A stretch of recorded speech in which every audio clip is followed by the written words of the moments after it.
শিক্ষকসকলৰ জড়িত এটা গুৰুত্বপূৰ্ণ আপডেট আপোনালোকে এতিয়া স্ক্ৰীনত দেখিবলৈ পাইছে। এই আপডেটটো হৈছে ফাউণ্ডেশ্যন লাৰ্ণিং ষ্টাডিক লৈ পেলাই FLS, যাক আমি শ্বৰ্ট ফৰ্মত কওঁ। আৰু ইয়াতে চাওক বিষয়টো দিছে ফাউণ্ডেশ্যনেল লাৰ্ণিং ষ্টাডি FLS 2026 পুনঃসূচীকৰণ সন্দৰ্ভত। ইয়াতে লিখিছে উল্লেখিত বিষয়ৰ প্ৰসংগত জনাবলৈ বিচাৰিছোঁ যে ৰাষ্ট্ৰীয় মূল্যায়ন কেন্দ্ৰ পাৰখ, যি NCERT নতুন দিল্লীৰ এটি অংগ একক, আৰু SCERT অসম সমগ্ৰ শিক্ষা অসমৰ সহযোগত সমগ্ৰ ৰাজ্যত 458খন বিদ্যালয়ত তৃতীয় শ্ৰেণীৰ বাবে ফাউণ্ডেশ্যনেল লাৰ্ণিং ষ্টাডি FLS 2026 9 মাৰ্চৰ পৰা 13 মাৰ্চ 2026 তাৰিখলৈকে আয়োজন কৰিবলৈ গৈ আছে।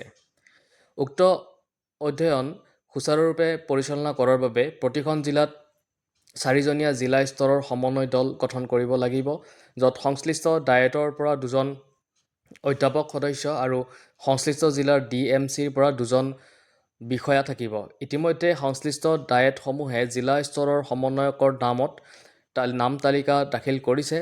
সেই অনুসাৰে সকলো DMCক অনুৰোধ জনোৱা হৈছে যে FLS 2026ৰ সমন্বয়, প্ৰশিক্ষণ, তদাৰক আৰু পৰ্যবেক্ষণৰ বাবে এজন জিলা স্তৰৰ সমন্বয়ক আৰু এজন জিলা স্তৰৰ সহকাৰী সমন্বয়ক মনোনীত কৰিব লাগিব। জিলা স্তৰৰ সমন্বয়কে ৰাজ্যিক স্তৰৰ পৰা প্ৰয়োজনীয় সামগ্ৰী গ্ৰহণ কৰি ফিল্ড ইনভেষ্টিগেটৰ FI সকলৰ মাজত বিতৰণ কৰিব আৰু অধ্যয়ন সমাপ্ত হোৱাৰ পাছত FI সকলৰ পৰা সেই সামগ্ৰীসমূহ সংগ্ৰহ কৰি পুনৰ ৰাজ্যিক স্তৰলৈ প্ৰেৰণ কৰিব।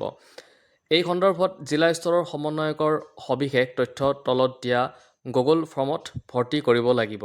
তো আপোনালোকে ইয়াতে গুগল ফৰ্ম এখন দেখিছে, আৰু এই গুগল ফৰ্মখন আপোনালোকে ফিল আপ কৰিব লাগিব। লিংক ইয়াতে দি দিয়া হৈছে, আৰু লিংকটো চাই আপোনালোকে এইটো কৰি ল'ব পাৰিব। তাৰপিছত দিছে এই সন্দৰ্ভত জিলা স্তৰৰ সমন্বয়কসকলৰ বাবে 2দিনীয়া অভিমুখীকৰণ কাৰ্যসূচী 9 মাৰ্চৰ পৰা 10 মাৰ্চ 2026 তাৰিখে SCERT অসমৰ গ্ৰন্থাগাৰ ভৱনত 3য় মহলাৰ সন্মিলন কক্ষত অনুষ্ঠিত হ'ব। সংশ্লিষ্ট DLC সকলে 11 মাৰ্চ 2026 তাৰিখে জিলাত ফিল্ড ইনভেষ্টিগেটৰসকলক অভিমুখীকৰণ দিব। তাৰ পাছত ফিল্ড ইনভেষ্টিগেটৰসকলে 12 আৰু 13 মাৰ্চ 2026 তাৰিখে বিদ্যালয়সমূহত অধ্যয়ন সম্পন্ন কৰিব। সেয়ে আপোনাক অনুৰোধ কৰা হৈছে যে উক্ত কাৰ্যসূচীত অংশগ্ৰহণৰ বাবে প্ৰতিটো ডায়েট আৰু DMCৰ পৰা এজনকৈ সমন্বয়ক মনোনীত কৰি 22 মাৰ্চ 2026 তাৰিখৰ ভিতৰত তলত স্বাক্ষৰকাৰীৰ ওচৰত তালিকা প্ৰেৰণ কৰিব লাগিব। অংশগ্ৰহণকাৰীসকলৰ সবিশেষ তথ্য তলত দিয়া গুগল ফৰ্মত প্ৰবিষ্ট কৰিবলৈ পাৰিব। ইয়াতে গুগল ফৰ্ম এখন দি দিছে, এইখন আপোনালোকে কৰিব লাগিব ফিল আপ। আপোনাৰ সদয় জ্ঞাতভাৱে আৰু প্ৰয়োজনীয় ব্যৱস্থা গ্ৰহণৰ বাবে জনোৱা হৈছে।